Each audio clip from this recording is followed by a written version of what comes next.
గాడిద బరువు. ఒక వ్యాపారస్తుని దగ్గర ఒక గాడిద, ఒక గుర్రం ఉండేవి. వాటి సహాయంతో తన వద్దనున్న సామాన్లను బజారుకు తీసుకెళ్ళి అమ్మి వ్యాపారం చేసేవాడు.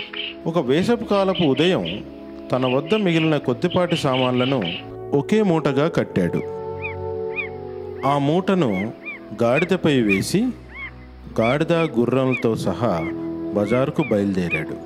మొత్తం బరువును మోయలేక గాడిద ఆ ప్రయాణంలో రొప్పుతూ నడవసాగింది.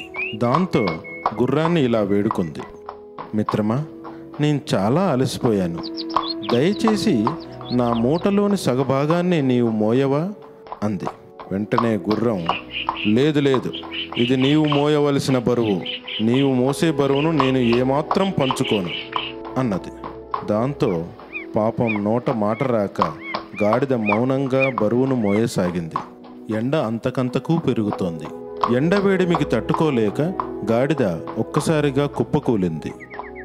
వ్యాపారి గాడిద పరిస్థితిని గమనించి గాడిద వీపుపై మూటని ఎత్తి గుర్రం వీపుపై ఉంచాడు. తిరిగి ప్రయాణం ప్రారంభమైంది. మొత్తం బరువు గుర్రం మోయసాగింది. అప్పుడు అర్థమైంది తనకు తనెంత పెద్ద తప్పు చేసిందో. మొత్తం సామానును బజారు వరకు గుర్రమే మోయాల్సి వచ్చింది. ఈ కథలో నీతి, ఇతరులు కష్టాల్లో ఉన్నప్పుడు మనం సాయపడాలి.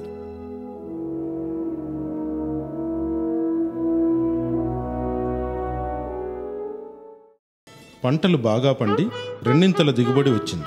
దాంతో మహారాజు గారు సభ్యులకు మరియు ప్రజలకు మంచి మంచి బహుమతులు ఇవ్వాలని నిశ్చయించారు.